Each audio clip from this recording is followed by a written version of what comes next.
21 நாள் செஞ்சோம்னா அது ஹேபிட்டா மாறிடும்.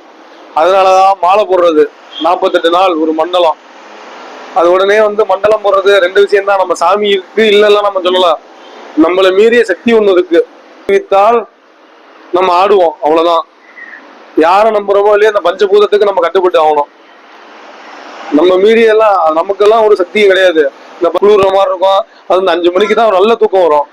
தூக்கத்தை கெடுத்துட்டு உட்காந்துருக்கீங்கல்ல, அதுவே உங்களோட வெற்றி. ஸோ அதனால இயற்கை மீறிய சக்தி எதுவுமே கிடையாது. அதனால இந்த பஞ்சபூதத்தையும் தாண்டி நம்ம ஓடணும் உழைக்கணும் அப்படின்னா படிச்சா மட்டும்தான். இன்னைக்கு இந்த டாபிக் முடிச்சுட்டு போங்க. நீங்க 3 பேரும் தான் இல்ல. நான் நடத்திருக்கிறது எனக்கு ஓரளவு சாட்டிஸ்ஃபை நடத்துறேனா இல்லையா? ஜஹாங்கீர், ஷாஜகான். இதுல எக்ஸாம் பாயிண்ட் ஆஃப்ல ப்ரீவியஸ் இயர் கொஸ்டின் பேப்பர் என்ன கேட்டிருக்காங்க, எப்படி கேட்கலாம், இவ்வளவுதான் பேஸ் அப்படிங்கிற நடத்துறோம்ல. அது மாதிரி நீங்க உட்கார்ந்து படிக்க உட்காடுறீங்க அப்படின்னா ஒரு டாபிக், எந்த டாபிக் எடுத்தாலும் சரி, இந்த டாபிக்ல ஃபுல்ஃபில் ஆயிட்டு போங்க. போட்டியாளர் இந்த இருக்க ஒரு 15 பேரோ 10 பேரோ கிடையாது. நம்ம போட்டி போடுற ஆள் 2000 பேர்த்தோட போட்டி போட்டாகணும்.